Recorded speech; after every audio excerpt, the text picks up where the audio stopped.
Okay, people, what you're about to see a waste of taxpayers' money. That's including makers that work every day. But what I'm saying is they say they won't be able to move these vehicles, do nothing with these vehicles. But what you're about to see is very disturbing to people who pay taxes and where their money went to. Saying they've all been demilitarized, aircraft that will never be flown again, vehicles that will never be driven again. Tonight here, the case made by the president today, the tough questions now moving forward. What about the Americans still there? And what about any potential terror threat? What does Afghanistan look like from here? ABC's Chief Global Affairs Correspondent Martha Raddatz leading us off.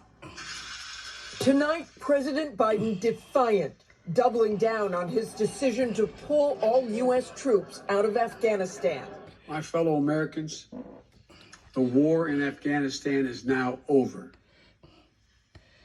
I'm the fourth president who has faced the issue of whether and when to end this war.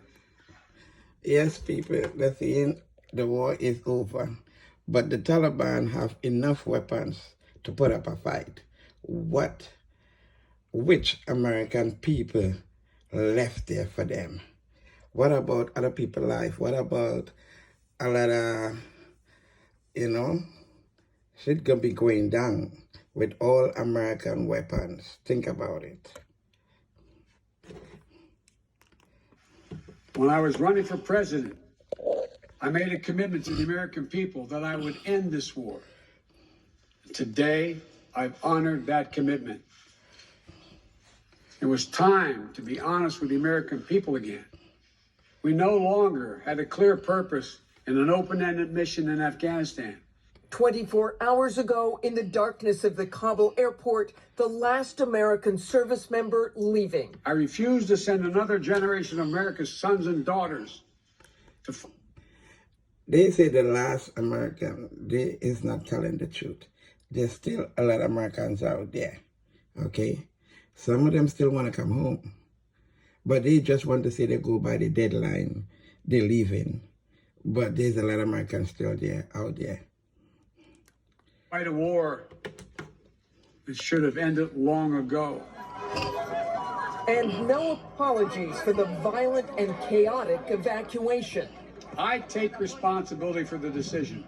Now some say we should have started mass evacuation sooner. And couldn't this have been done in a more orderly manner? I respectfully disagree. The bottom line is there is no evacuation from the end of a war that you can run without the kinds of complexities, challenges, and threats we faced. None. The president calling the evacuation an extraordinary success, but acknowledging up to 200 Americans were left behind despite his promise to get them all out. Since March, we reached out 19 times to Americans in Afghanistan with multiple warnings and offers to help them leave Afghanistan, all the way back as far as March. The bottom line, 90% of Americans in Afghanistan. As I was saying, people, this ain't even start to over yet, okay? But I'll tune in again with some more news later on. And this is Debbie signing off with the news from the Taliban and President Biden. I will get you all more news later on. Thank you. Bye.